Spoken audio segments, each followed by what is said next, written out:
ପ୍ରକୃତରେ ଆଜି ଏ କାର୍ଯ୍ୟକ୍ରମ ଏ 5 ବର୍ଷ ଆଜି ପରିଣତ ହେଲା। ମତେ କାହିଁ ଲାଗୁଛି ପଞ୍ଚମ କାର୍ଯ୍ୟକ୍ରମଟି ପୁରା ଶାନ୍ତ କ୍ଳାନ୍ତ ପରିବେଶ ମଧ୍ୟରେ ହେଇଛି ଏବଂ ସମସ୍ତେ ଏ କାର୍ଯ୍ୟକ୍ରମକୁ ଆନ୍ତରିକ ସ୍ୱାଗତ ଶୁଭେଚ୍ଛା ଜଣାଉଛନ୍ତି। ତ ସେଇ ପ୍ରକାର ଲାଗିଲା ଏଇଥିପାଇଁ ଯେଉଁ ଶାନ୍ତ ପରିବେଶ କାହାକୁ କରଉ ନାହିଁ।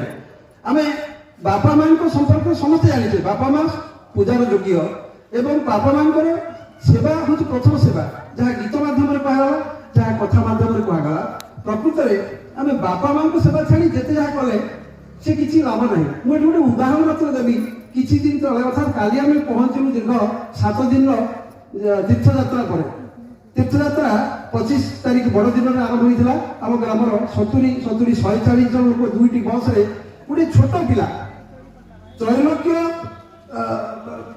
ଆମର ଚୌଧୁରୀ ମଣିଆ ଯାହାକୁ ଆମେ ଡାକୁଛେ, ସେ ପିଲାଟି ଗୋଟେ ଏତେ କମ୍ ବୟସରୁ ତାର ଏତେ ଅନୁଭୂତି, 140 ଜଣଙ୍କର ଦାୟିତ୍ୱ ନେଇ ଏ ପିତାମାତା ଯାହା କହୁଥିଲେ ପୂଜ୍ୟ ରମାକାନ୍ତ ପୂଜ୍ୟ ଶ୍ରବଣ କୁମାର 2 ଜଣ ପିତାମାତାଙ୍କୁ କାନ୍ଧରେ ନେଇ ବୁଲେଇଥିଲେ ତୀର୍ଥ।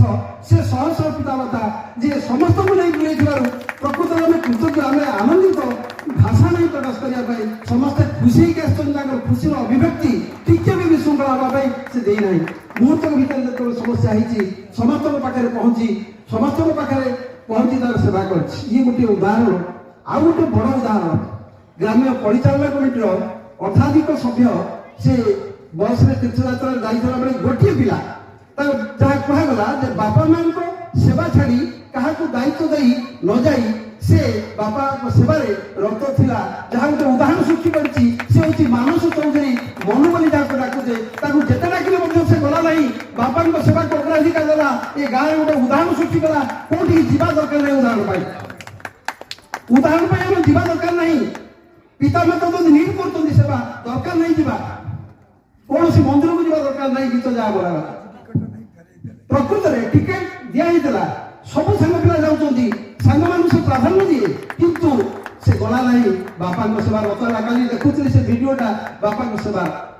ଆଜି ସେ ଯେଉଁ ଅବସ୍ଥାରେ ଥିଲେ, ଅବସ୍ଥା ଉନ୍ନତି କରିବା ଦିଗରେ ଦତ୍ତରାସ୍ତି ଉଦ୍ୟମ ଆମ ପାଇଁ ଗୋଟେ ଉଦାହରଣ ସୃଷ୍ଟି କରିଛି ଆମ ଗ୍ରାମବାସୀଙ୍କ ପାଇଁ।